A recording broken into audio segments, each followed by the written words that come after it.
For 60 minutes, I felt hee-haw. For 25 minutes, I felt pish. But for the remaining 12 minutes or so, it was fantastic because Scotland have defeated Norway 2-1.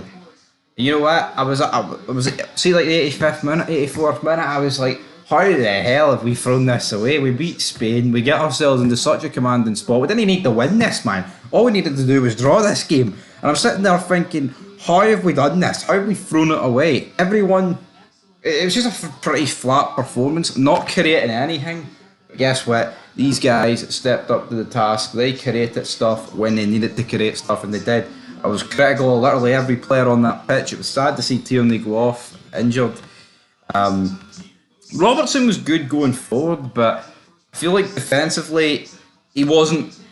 I mean, I say he wasn't that good. I mean, I don't want to just pick on Robertson. I felt like going forward he was actually pretty great. And then, like, once we got in the lead, he was defensive headers and tackles, man. I feel like before that, though, like the entirety of the back line, yeah, they held it together in terms of the offside trap at free kicks and things. But Jack Hendry, I thought, he did an alright job of marshalling Haaland. May as well just talk about the penalty because there's not really an awful lot to talk about before that. But he's lucky, I think, in the essence of it was a yellow, the first one. I mean, I think some people would portray that as a goal scoring opportunity. I think it is a yellow, but I can see why people would think it'd be a red. The other one, he is kind of holding Haaland, and I think that is way more of a penalty, the one that he did, than the one Ryan Porteous does on Haaland. But again, once you do it, like, you kind of run that tightrope of, oh, well, is that going to be good enough? But guess what? It doesn't matter if that big 6'4" mutant goes up to the task and puts it into the back of the net. Does it and puts it in. Does it? Because you know what? We've got Super Lyndon Dykes and Kenny McLean. It was like Die Hard 3 on crack. That's what it was. It was Samuel Jackson's character Seuss as they're flying over Central Park in the taxi. McLean. Brilliant. I mean, the first goal was really good for Dykes to be able to get on the end. I mean, really poor defensively. And the second goal as well for them to concede was really poor defensively. But, you know, it was just first time. I mean, the ball gets hit across by McTominay. McGinn hits it first time back to Dykes. He lays it off, and then McLean hits it with first time finish. And I was critical. I've said, why is Kenny McLean get into these Scotland squads? I've no idea why. I feel like his time is up. My time is now. Quote Big Match John. But, yeah, you know what?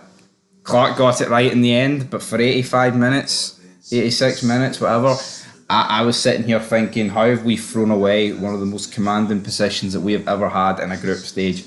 But you know what? They turned it around, and it practically guarantees us European Championship football. Because if you look at the group, Norway are last, and realistically, they're going to be the only team that could deprive us of the top two spot. And the fact, right, that we're 8 points clear means even if Norway beat us, the gap's 5 points, right? And I don't see them beating us at Hampden. And then Norway would have to beat us at Hampden and beat Spain twice to knock us out the top two. And then again, if they beat Spain twice, Spain can't beat us.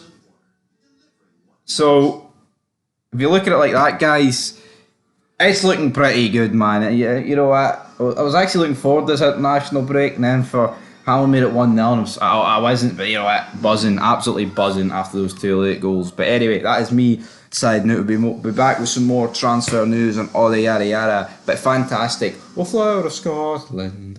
Anyway, Winston, I'm sure will be loving his life. Scotland. But I'm loving life, man. It was bright. Now it's time to watch the Canadian Grand Prix qualifying in the wet. Get a wee bet on. Come on.